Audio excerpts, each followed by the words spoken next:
Pessoal, bom dia, a paz do Senhor, uma manhã de bênçãos para você nessa sexta-feira. Que o Senhor possa nos dar um dia de vitórias, um dia de provisão, de experiências, porque são as experiências, no final das contas, que nos permite continuar na jornada, né? Na presença de Deus. Não adianta a gente ouvir experiências de outras pessoas, o que faz realmente são as nossas experiências, e que o Senhor te enche de experiências com Ele através da sua palavra, através dos seus feitos. Eu peço que você curta esse vídeo, que você se inscreva no canal, e o texto que eu vou trazer está lá em Gênesis, capítulo 26, diz assim, a palavra de Deus no versículo 1. Havia fome na terra, além ou maior do que a primeira fome, que foi nos dias de Abraão. Por isso foi Isaque a Abimeleque, rei dos filisteus, em Gerar. E apareceu-lhe o Senhor, dizendo: Não desça ao Egito, habita na terra que eu te disser. Peregrina nessa terra, e serei contigo, e te abençoarei, porque a ti, a tua descendência, darei todas as terras, e confirmarei o juramento que tenho jurado a Abraão teu pai.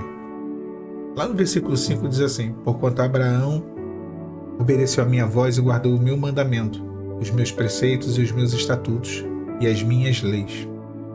Olha como que Deus ele direciona em todo momento a vida de Isaque, mas a direção que ele dá é diferente daquilo que ele tinha falado para Abraão, né? No caso de Abraão, Deus manda Abraão sair do lugar de onde ele estava, e no caso de Isaque é o contrário.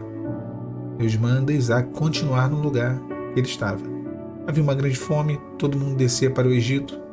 O Egito era sinônimo de prosperidade, porque sempre foi uma terra muito fértil, e no mundo antigo essa fertilidade egípcia resultava em prosperidade, né? Porque a terra havia um rio, há até hoje um rio, obviamente, que é o rio Nilo, que cortava e fertilizava toda essa terra.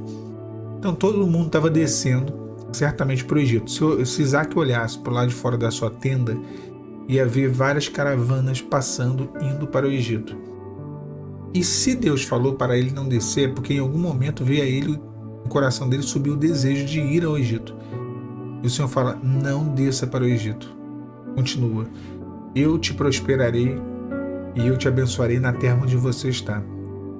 E às vezes nós não entendemos, irmãos, e a questão não é o lugar, e a questão não é se os fatores externos estão contribuindo para sermos abençoados, ou seja, a economia está bem ou não está bem, o dólar está alto ou está baixo, isso vai acontecer ou não vai acontecer. Isso não importa para Deus.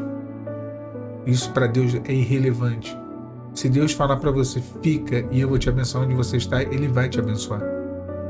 Se Deus disser para você: olha, esse emprego, esse lugar que você está, esse trabalho que você tem, essa loja que você montou, isso pode parecer que não vai para frente, mas eu vou te abençoar. Deus, ele prospera. Isaque viveu essa experiência, porque essa experiência não está atrelada às circunstâncias, às coisas que estão acontecendo em volta, está atrelada a uma experiência com Deus. Isaque entendeu isso. O Senhor fala assim: olha, se você for como Abraão, teu pai, guardar os meus preceitos, os meus estatutos, os meus mandamentos. Como assim? Não havia nem lei, Moisés não tinha nem vindo ao mundo, né? O grande legislador de Israel, não havia 10 mandamentos, não havia nada, mas Deus já tinha dado a Abraão determinações, orientações, preceitos, mandamentos, e ele tinha só que obedecer. Então o Senhor também certamente já tinha revelado isso, certamente não, com certeza o texto mostra isso, certeza absoluta, na verdade. O Isaque sabia o que ele deveria fazer. Você sabe o que você tem que fazer. Você sabe, o Senhor já tem te revelado, te mostrado qual é o posicionamento que Ele requer de você, qual é o caminho que Ele quer que você siga. E você tem que perseverar nesse caminho. O caminho da obediência sempre será o caminho da vitória. As pessoas elas estavam indo para um lugar onde parecia ser o lugar mais certo de se estar naquele momento. Havia uma grande fome, havia uma grande crise na terra, e ir para o Egito parecia ser a melhor solução. Quantas vezes nós queremos seguir o caminho dos outros? Eu me recordo que em determinados momentos é aquilo, você quando está desesperado, você atira para tudo que é lado para ver se acerta em algum alvo. E eu me recordo que eu tinha um amigo que estava trabalhando na indústria farmacêutica, e ele ficava comentando comigo, e eu via que a vida dele estava prosperando, e ele falava comigo: não, faz faculdade de administração, eu vou arrumar para você um emprego, né? eu vou te ajudar nessa questão, vou colocar você aqui na indústria e tal. E aí eu fiz a faculdade, entrei na faculdade de administração e fui tentar seguir o caminho, né? O caminho desse meu amigo, e não foi para frente, deu tudo errado. E aí, nessa mesma tentativa, né, de mirando para tudo que é lado e tentando acertar alguma coisa, um outro amigo fez um concurso público, aí passou nesse concurso público, aí ficou: Alan, faz também, estuda. E eu fui lá fazer concurso público. Estudei, gastei dinheiro, tempo, e não era aquilo. Eu estava querendo seguir para o Egito, ir para a saída dos outros, buscar o auxílio, ou na verdade tentar percorrer um caminho que não era o caminho de Deus para minha vida, não era a jornada do Senhor para mim. E é difícil entender isso. Deus vira para Isaac e ele fala: não desças ao Egito, habita na terra que eu te disser. E aí Isaac vai morar em Gerar, que é a terra dos filisteus. Já havia fome porque havia seca, né? E aí Deus manda. Deus não é fácil, não. Às vezes ele prova a nossa fé. Ele manda Isaac morar num vale que era mais seco ainda. O vale de Gerar era uma região desértica praticamente. E o Senhor fala para ele: eu vou te prosperar. Hoje ainda é um recurso valiosíssimo, né? Mas naquela época, talvez ele nem na época, mas naquele lugar era um recurso mais valioso ainda, que é a água. Isaac precisava de água. Achar água era igual a achar ouro. Ele começa a cavar poços. As coisas começam a dar errado. Ele cava poços e vão lá e entulham os poços, e tem briga, e tem discussão, e tem isso. E aí os pastores de Isaac entram em contenda com os pastores do rei de Gerar, e uma luta. Só que chega um momento que o Senhor fala: basta, eu vou te favorecer, eu vou te abençoar. E naquele momento em diante, a vida de Isaac começa a mudar. Deus começa a alargar os horizontes, ampliar os limites e dando bênção, trazendo bênçãos para Isaac. Minha irmã, meu irmão, não é diferente. Deus, ele sabe o que você está vivendo, mas ele sabe que você está num processo de obediência. Você está seguindo as determinações dele. Mesmo que você esteja num lugar desértico, mesmo que você esteja no meio de dificuldades, mesmo que esteja entulhando os teus poços, mesmo que haja contenda, dissensão, intriga, mesmo que haja um levante contra você, chega um momento em que Deus dá uma ordem e isso tudo para. E o Senhor começa a mudar cenários. Um vento novo vem. Uma mudança expressiva vem, a nossa vida começa a fluir.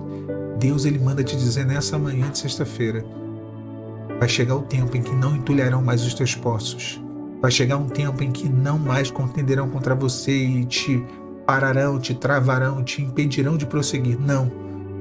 Vai chegar o momento em que Deus vai dizer basta, e aquilo que Deus quer fazer na sua vida, aquele milagre, aquela bênção, aquela provisão, vai acontecer inevitavelmente. Deus, ele ordena para Isaac: vá para a terra que eu te mostrar. Existe uma terra, existe um lugar, um posicionamento, existe uma postura e uma posição que Deus requer de você, requer de mim. E quando entramos no centro da vontade de Deus, não existe melhor lugar do mundo para se estar. Não é no centro de Paris, não é no centro de Nova York, não é no centro da vontade de Deus. E quando Isaac entendeu isso, ele se posicionou dessa forma, ele se posicionou no lugar certo para receber o milagre. Não adianta água cair do céu, né? Aqui, eu vou dar um outro exemplo. Aqui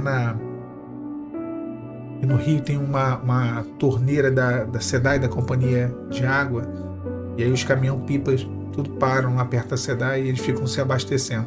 Às vezes tem que parar na posição certinha, porque a torneira, o duto lá, ele joga água, é muito volume de água em um lugar específico. Se não posicionar o caminhão no lugar certo, não vai entrar água. A água não vai cair dentro daquele né, do reservatório ali do caminhão. Mesma coisa as bênçãos de Deus. Deus, ele é abençoador, ele derrama sem medidas bênçãos sobre a vida do homem. Só que se o homem não estiver posicionado, a bênção não vai cair. Você não vai receber. Vai ser para o outro lá que está na posição correta. Então, Isaac entendeu isso, e isso foi o grande segredo da virada e da mudança de vida. Isaac prosperou, e prosperou muito. que Isaac obedeceu. Nessa manhã viemos a entender isso. O centro da vontade de Deus é o melhor lugar para se estar. Deus te abençoe. A paz do Senhor Jesus.